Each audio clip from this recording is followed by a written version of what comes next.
तो भाई इस वीडियो में बात करेंगे पाइथन के डेटा टाइप्स के बारे में, वो क्या होते हैं, उनके बीच में क्या डिफरेंस होता है। तो बने रहना भाई वीडियो के एंड तक। तो भाई खैर अब बात कर लेते हैं पाइथन के डेटा टाइप्स के बारे में। अब पाइथन के डेटा टाइप्स की अगर बात करें तो आपको यहाँ पे दिख रहे होंगे, पहला न्यूमेरिक, दूसरा डिक्शनरी, तीसरा बूलियन, सेट और ये सीक्वेंस। न्यूमेरिक क्या होते हैं? न्यूमेरिक जैसे आपको नाम से समझ में आ रहा होगा, नंबर्स की बात हो रही है यहाँ पे। पहला क्या है? इंटीजर। इंटीजर मतलब ज़ीरो से लेके पॉजिटिव में इन्फिनिटी तक, मतलब 0 1 2 3 4 5 6 इन्फिनिटी। जीरो से लेकर माइनस में, नेगेटिव में इन्फिनिटी तक, -1 -2 -3 इन्फिनिटी। तो ये होगा आपके इंटीजर नंबर। बेसिकली वही जो इंटीजर नंबर आपने 11 12 में पढ़े थे वही वाले ही हैं। दूसरा है फ्लोटिंग। फ्लोटिंग हो गए डेसिमल्स वाले, 0.2 0.3 0.5 1.2 1.3 -1.2 -1.5। तो ये फ्लोटिंग नंबर आ गए आपके डेसिमल्स वाले, जब जहाँ पॉइंट की बात होती है, जैसे ये वाले को नंबर्स की बात हो रही है यहाँ पे, ये पॉजिटिव में और ये नेगेटिव में इन नंबर्स की बात होती है फ्लोटिंग पॉइंट के बारे में। और एक कॉम्प्लेक्स नंबर क्या होते हैं? कॉम्प्लेक्स नंबर अगेन जो आपने 11th क्लास में पढ़े थे, 5 + 6 आयोटा, 7 + 8 आयोटा। यहाँ पे आयोटा को जो है यहाँ पे जे से रिप्लेस कर दिया है। जैसे अगर आपको लिखना हो यहाँ पर तो आप लिखोगे 5 + 6 जे। आयोटा ना लिखकर आप यहाँ पे लिखोगे जे। और अगर बात करें dictionary, Boolean, set, sequence type की, तो यहाँ पर अगर आप देखो, पहला देखे थे बुलियंस टाइप के बारे में। बुलियन क्या होते हैं? True false. बुलियन नंबर्स होते हैं ट्रू और फॉल्स।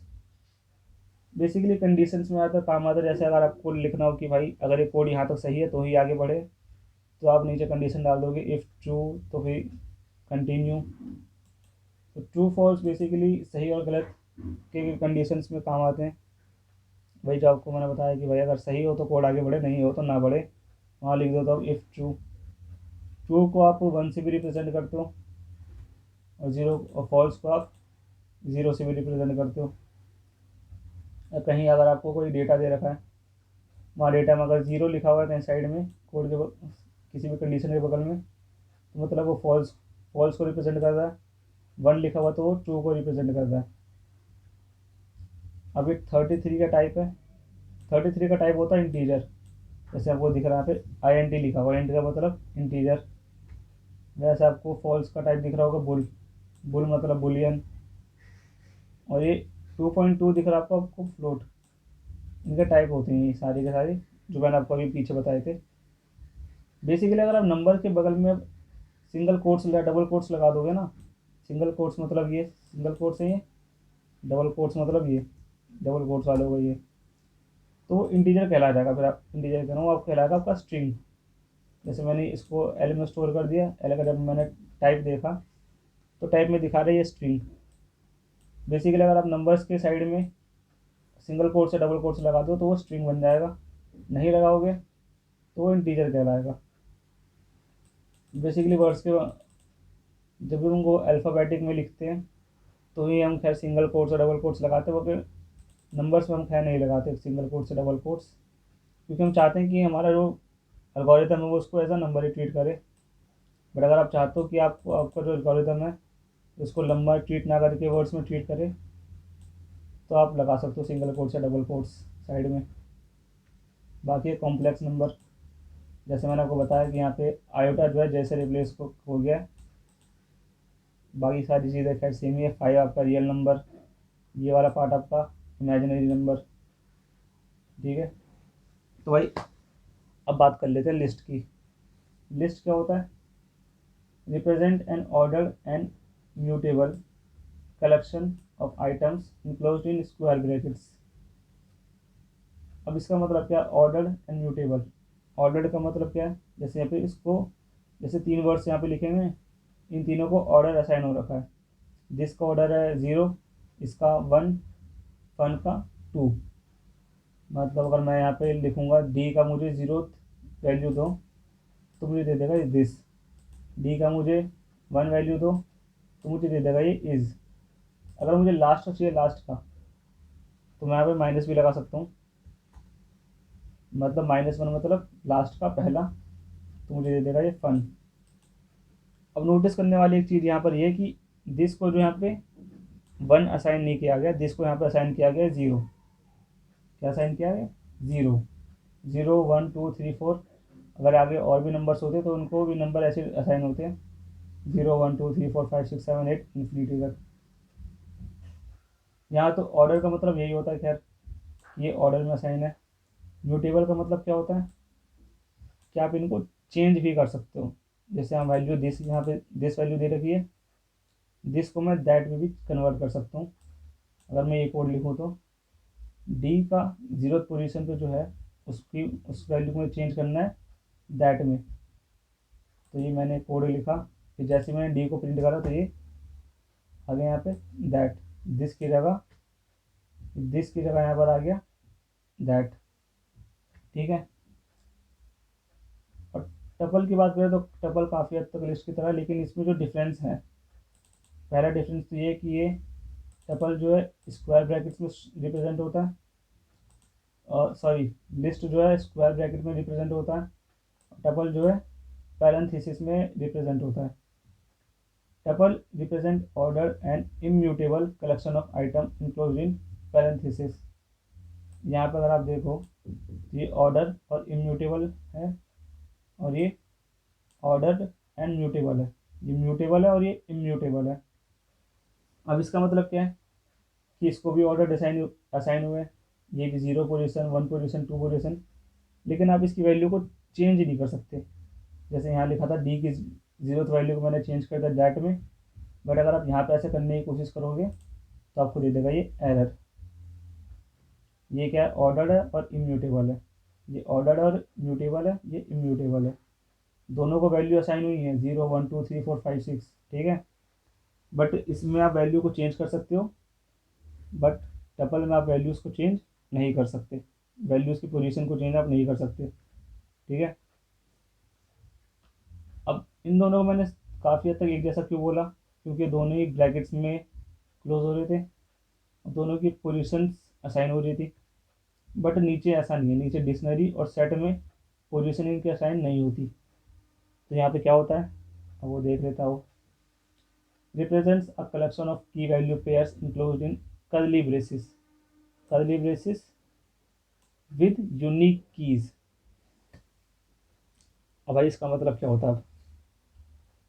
की होता है आपका ये, जैसे यहाँ पे लिखा हुआ है पहला नेम इक्वल्स टू शुभम। भाई इक्वल्स टू का इक्वल्स टू मतलब ऐसा क्या?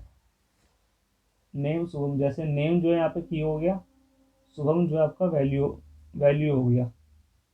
अब जैसे यहाँ पे लिखूँ मैं स्टूडेंट नेम, स्टूडेंट का नेम मुझे ला के दो, तो यहाँ पे नेम नहीं आएगा, यहाँ पर आएगा शुभम, क्योंकि नेम की वैल्यू क्या है? शुभम है यहाँ पे नेम की वैल्यू, तो उसने मुझे नेम की जो वैल्यू ला के दे दी। बेसिकली सिंपल लैंग्वेज में कहूँ तो भाई ये की है, ये वैल्यू है। यहाँ पे आप की असाइन करते हो, की की जगह आपको ये वैल्यू ला के देता है आपको ये। ऐसे अगर मैं अभी लिखता हूँ रोल नंबर, सॉरी अगर मैं आप लिखता हूँ क्लास, तो क्लास में मुझे दे देगा 12th A। ठीक है। पर यहाँ पे ऑर्डर असाइन नहीं है, 0 1 2 3 ऐसा कोई ऑर्डर यहाँ पे असाइन है नहीं। जैसे अगर आप लिखोगे स्टूडेंट की 0th पोजीशन ला के दो, तो आपको दे देगा ये एरर। ठीक है। रोल नंबर भी आपको दे देगा 22।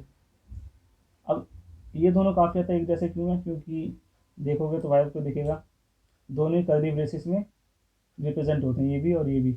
ठीक है। बट इन दोनों में डिफरेंस क्या है? पहला, ये की वैल्यू पेयर है, पर सेट जो है की वैल्यू पेयर नहीं है। Set represents an unordered and mutable collection of unique element including curly braces और यूजिंग सेट फंक्शन। अब इसका मतलब क्या है? अनऑर्डर्ड एंड म्यूटेबल मतलब इसमें कोई ऑर्डर असाइन नहीं है, 0 1 2 3 4 ऐसा कोई ऑर्डर यहाँ पे असाइन नहीं है। म्यूटेबल का मतलब भाई आप जो है इनकी वैल्यू ना निकाल सकते हो ना चेंज कर सकते हो, जो एक बार हो गया सो हो गया, अब कुछ नहीं हो सकता। मैंने यहाँ पे बी के अंदर मैंने वैल्यू डाल दी दिस फन फन इज, पर जैसे ही मैंने बी को प्रिंट करा, दो चीज़ें हुई इसके अंदर। पहला ये कि मैंने फन यहाँ पे 2 बार लिखा है, फन यहाँ पे एक ही बार आया, मतलब बाई रिपीटेशन को कोई वैल्यू नहीं देता ये। अगर एक वर्ड को 10 बार लिखोगे तो ये एक ही बार लिखेगा, रिपीट नहीं होने देगा उस चीज़ को ये। दूसरा, भाई मैंने तो पहले दिस लिखा था, पहले फन कैसे आ गया यहाँ पर है, ऐसा हुआ अल्फ़ाबेटिक ऑर्डर के थ्रू।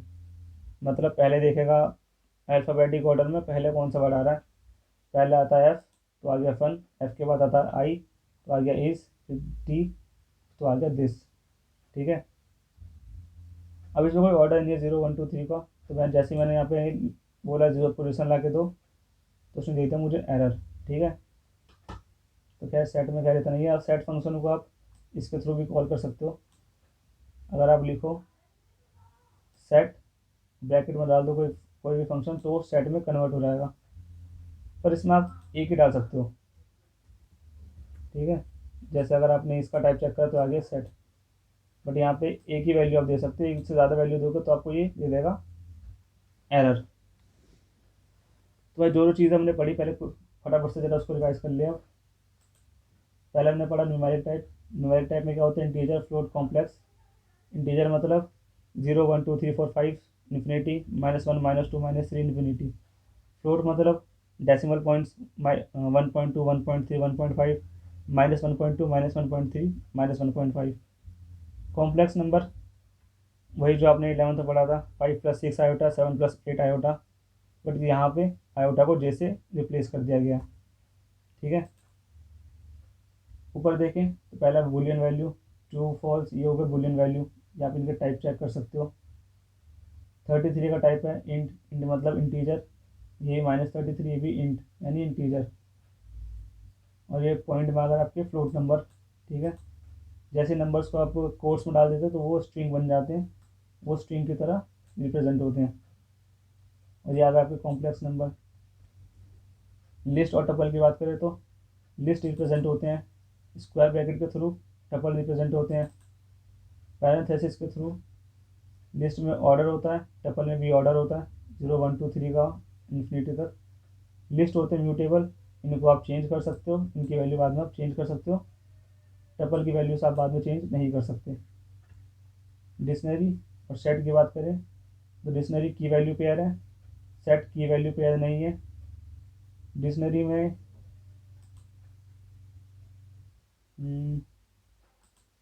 डिक्शनरी भी अनऑर्डर्ड है, मतलब उसमें 0 1 2 3 ऐसा कोई ऑर्डर नहीं होता। सेट में भी ऐसा कोई ऑर्डर नहीं होता। सेट रिपीटेड फंक्शन को वैल्यू नहीं देता, अगर एक वर्ड को आप 10 बार लिखोगे तो वो एक ही बार शो होगा। सेट जो है अल्फ़ाबेटिक ऑर्डर में रिप्रेजेंट होते हैं। ठीक है, तो भाई वीडियो खैर यहीं तक थी। आई होप आपको अच्छी लगी हो तो लाइक कर देना, सब्सक्राइब भी कर देना। पाइथन की इस प्लेलिस्ट को भाई ज़रूर से फॉलो करना। तो भाई मिलते हैं अगली वीडियो में।